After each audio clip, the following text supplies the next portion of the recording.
안녕하세요. 반갑습니다. 오늘도 하나님 말씀으로 하루를 시작하는 모닝방에 오신 여러분들을 주님의 이름으로 환영하고 축복합니다. 오늘은 2월의 마지막 날입니다. 여러분, 지난 한 달을 어떻게 지내오셨나요?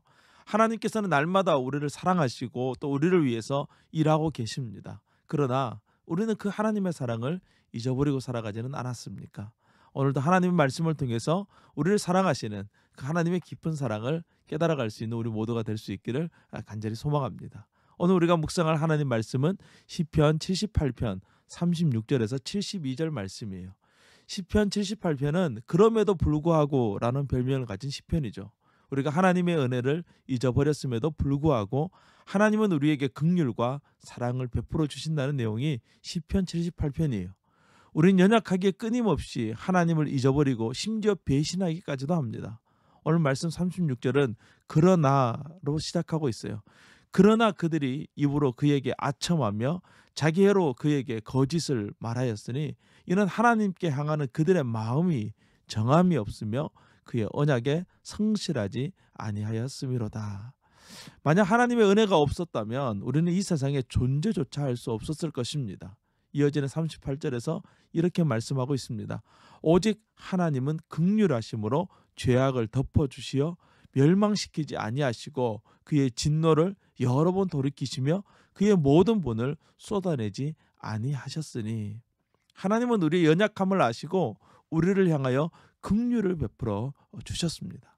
우리를 향한 하나님의 긍휼은 끝이 없는 긍휼이에요. 날마다 새로운 긍휼로 우리에게 부어집니다. 우리는 이 긍휼하심으로 오늘도 믿음으로 살아갈 수 있게 되는 것이죠. 제가 오늘 모닝방을 인도할 수 있는 것도 하나님의 긍휼하심 때문입니다.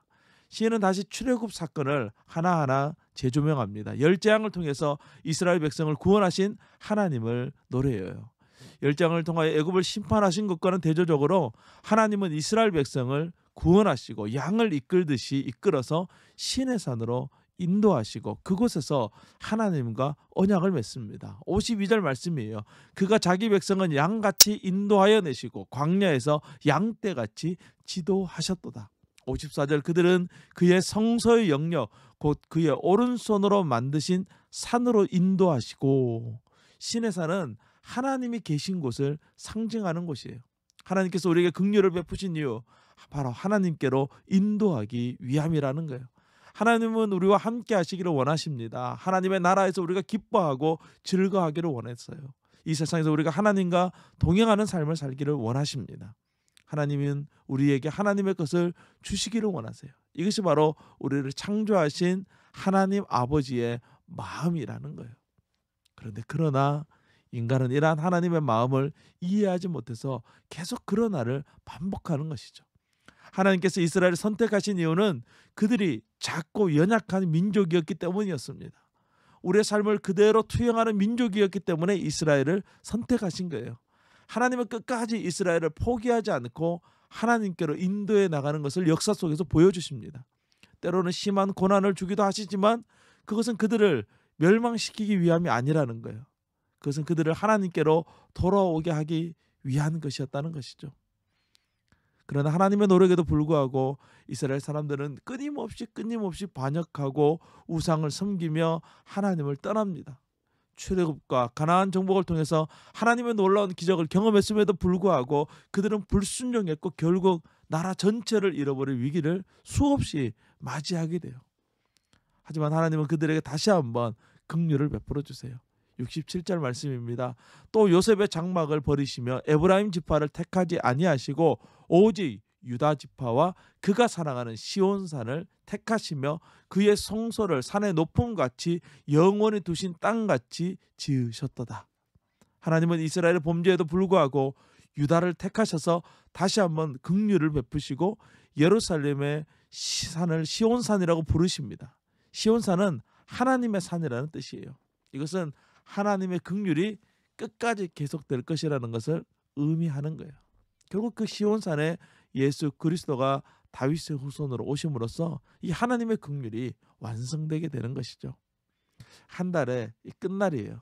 우리의 삶을 되돌아보면 늘 아쉬움이 있습니다. 그러나 우리의 삶의 방점은 항상 예수 그리스도로 끝나게 되는 거예요. 우리의 연약함, 우리의 부족함이 예수님으로 인해서 다 채워지고 더 남는 것이죠. 사랑하는 여러분, 오늘 하루도 그 예수님의 채워주심의 은혜를 함께 누리는 저와 여러분 되기를 간절히 소망합니다. 오늘 하루 시편 78편 전체를 묵상하시면서 하나님의 긍휼하심을 노래하는 오늘 하루가 되었으면 좋겠습니다. 한 주간의 삶을 위해서 제가 이 시간 기도하겠습니다. 거룩하신 하나님 아버지, 은혜를 감사합니다. 새로운 한 주를 시작하는 월요일이며 또 2월 한 달을 마무리하는 날입니다. 주님께서 우리 연약함 부족함을 채워주시고 날마다 새로운 은혜를 공급해 주셔서 하나님의 긍휼하심으로 말미암아 승리할 수 있는 우리 모두가 될 수 있도록 인도하여 주옵소서. 그렇게 이끌어 주시고 복 주실 하나님께 감사드리며 예수님의 이름으로 기도합니다. 아멘. 오늘 하루도 승리하세요. 샬롬.